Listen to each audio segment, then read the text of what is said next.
माघ माह के शुक्ल पक्ष की एकादशी को जया एकादशी कहते हैं। यह बहुत पुण्यदायी एकादशी है। इस एकादशी का व्रत करने से नीच योनि जैसे भूत प्रेत पिशाच की योनि से मुक्ति मिलती है। जया एकादशी के दिन भगवान विष्णु की पूजा जाती है। जया एकादशी को दक्षिण भारत में कुछ समुदायों में, विशेष रूप से कर्नाटक, आंध्र प्रदेश में भूमि एकादशी या भीष्म एकादशी के रूप में भी जाना जाता है। जया एकादशी के बारे में पद्म पुराण और भविष्योत्तर पुराण में लिखा है कि जया एकादशी के महत्व के बारे में भगवान श्री कृष्ण ने युधिष्ठिर को बताया था कि यह व्रत करने से ब्रह्म हत्या जैसे पाप भी मुक्ति दिला सकता है। ये जानते हैं साल 2023 में फरवरी माह में जया एकादशी कब है, एकादशी तिथि का प्रारंभ और अंत, व्रत का पारण।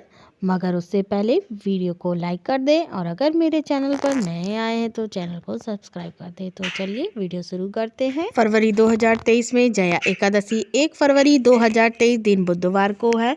माघ शुक्ल एकादशी तिथि का प्रारंभ 31 जनवरी 2023 को सुबह 11:53 पर और एकादशी तिथि की समाप्ति 1 फरवरी 2023 को दोपहर 2:01 पर।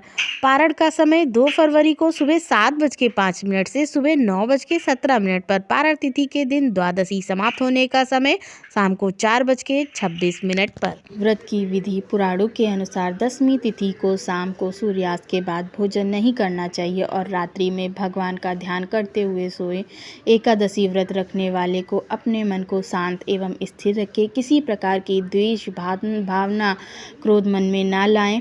एकादशी को तांबा, चांदी, चावल और दही का दान करना उचित होता है। प्रातःकाल सूर्योदय से पूर्व उठकर स्नान करें, स्वच्छ वस्त्र धारण कर भगवान विष्णु की पूजा में तुलसी, ऋतुफल एवं तिल का प्रयोग करें। व्रत के दिन अन्न वर्जित है, निराहार रहें और शाम में पूजा के बाद चाहे तो फल ग्रहण कर सकते। यदि आप किसी कारण नहीं रख सकते तो भी एकादशी के दिन चावल का प्रयोग भोजन में नहीं करना चाहिए। एकादशी के दिन रात्रि जागरण का बड़ा महत्व है। संभव हो तो रात में जग कर भगवान का भजन कीर्तन करें। एकादशी के दिन विष्णु सहस्त्र नाम का पाठ करने से भगवान विष्णु की विशेष कृपा प्राप्त होती है। अगले दिन द्वादशी तिथि को ब्राह्मण को भोजन कराने के बाद स्वयं भोजन करें। जया एकादशी व्रत को रखने से सभी पाप नष्ट हो जाते हैं और पुण्य फल की प्राप्ति होती है। मान्यता के अनुसार इस व्रत को रखने से दुष्ट आत्माओं के भय से भी मुक्ति मिलती है और आर्थिक संकट खत्म होने के साथ साथ सुख समृद्धि भी आती है। आइए सुनते हैं जया एकादशी व्रत की पौराणिक कथा के बारे में। पौराणिक मान्यता के अनुसार भगवान श्री कृष्ण ने धर्मराज युधिष्ठिर के आग्रह पर जया एकादशी व्रत के महत्व और कथा का वर्णन किया।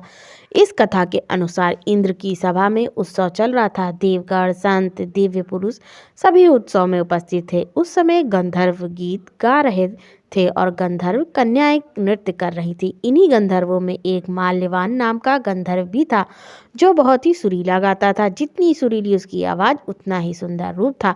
उधर गंधर्व कन्याओं में एक सुंदर पुष्यवती नाम की नृत्यांगना भी थी। पुष्यवती और माल्यवान एक दूसरे को देखकर सुध-बुध खो बैठते हैं और अपनी लय व ताल से भटक जाते। उनके इस कृत्य से देवराज नाराज हो जाते और उन्हें श्राप देते हैं कि स्वर्ग से वंचित होकर मृत्यु लोक में पिशाचों सा जीवन भोगोगे। श्राप के प्रभाव से वे दोनों प्रेत योनि में चले गए और दुख भोगने लगे।